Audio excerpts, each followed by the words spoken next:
Hello dear student, welcome to Dream India School. See this is my profile. Okay dear student, let's now start your fifth chapter coal and petroleum. Coal and petroleum. See this. In this lecture, we learn about some natural resources are limited. Okay dear student, I am already told to you. I'm already told to you that about natural resources. Your natural resources are further classified in two types. First one is a renewable energy resources and second one is a non-renewable resources. Okay dear student, so let's see this.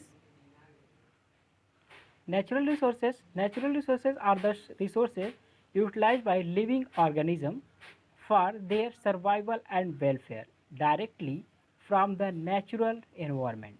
Okay dear student, next one is these are basically resources gifted by nature to us, like sunlight, air, water, plants, animals, soil and minerals.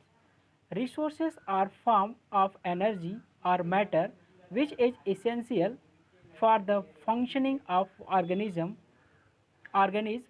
population, community. Okay, dear student, see this. Your natural resources divided in two types, divided in uh, two way. The first one is a renewable resources and second one is a non-renewable resources.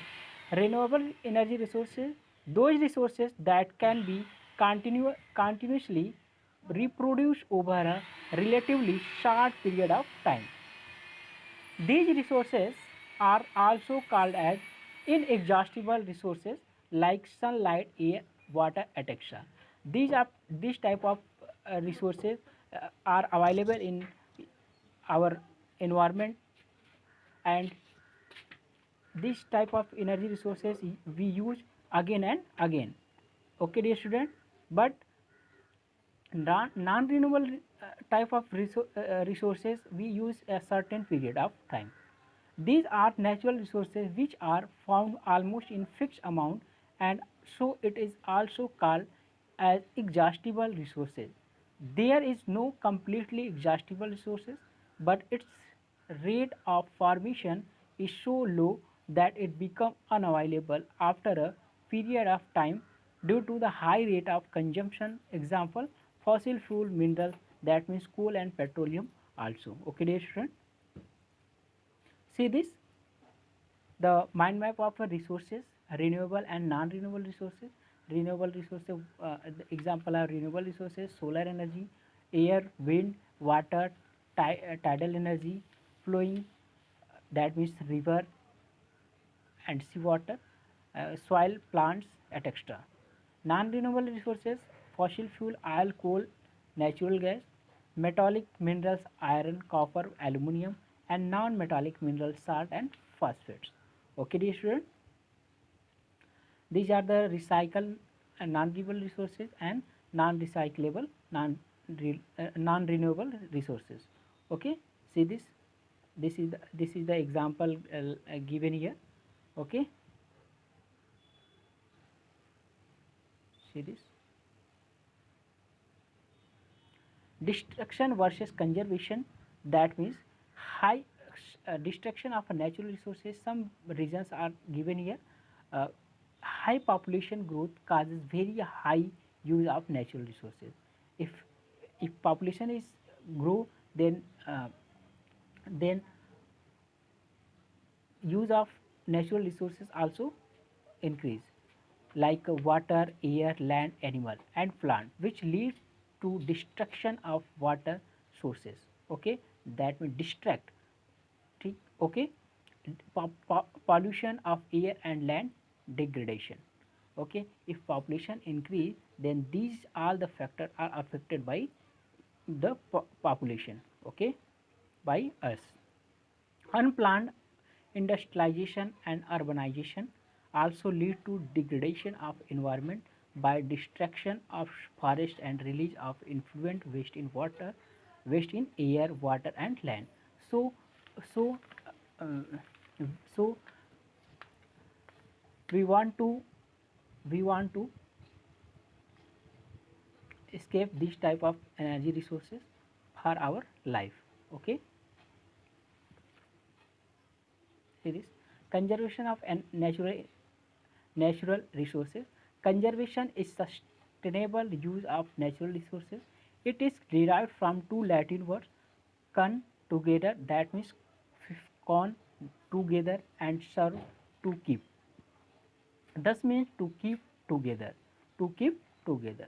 The main objective of conservation is to preserve the quality of environment and allowing natural recycle of renewable. Why we need conservation of these type of resources?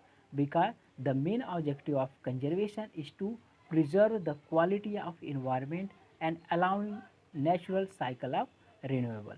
Okay, dear student, see this different measures for resources conservation, rainwater harvesting, recycling, construction of check dams, optimum use of resources, focus on solar and wind energy, development of new technology as an option of fossil fuel and petroleum product, focus on national parks, sanctuaries for wildlife resources, control on population and various pollutions.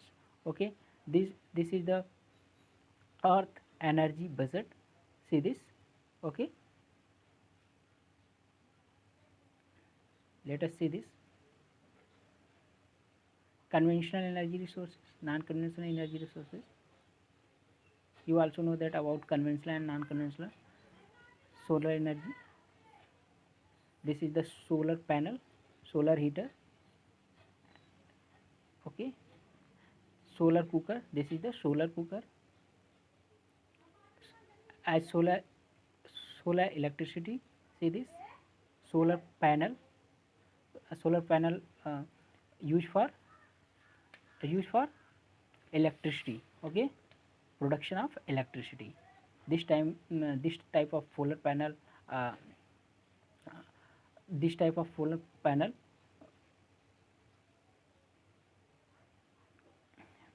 use more and more. Okay, solar lamp, you also see this in your street or on road. See this wind energy, you also know that about wind energy. This is the wind energy, formation of wind energy. See this. Okay, that means most natural resources are limited. Okay, that means you are already understood by this slide. Most natural energy are limited. This means they will eventually run out. A perpetual resources has a never ending supply.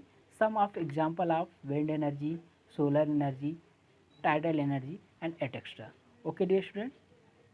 So thanks, and I'm providing some PDF file with along with this video. Okay, so everyone see this video and PDF also, and revise once again this chapter, and in further lecture we do your exercise. Okay, dear student.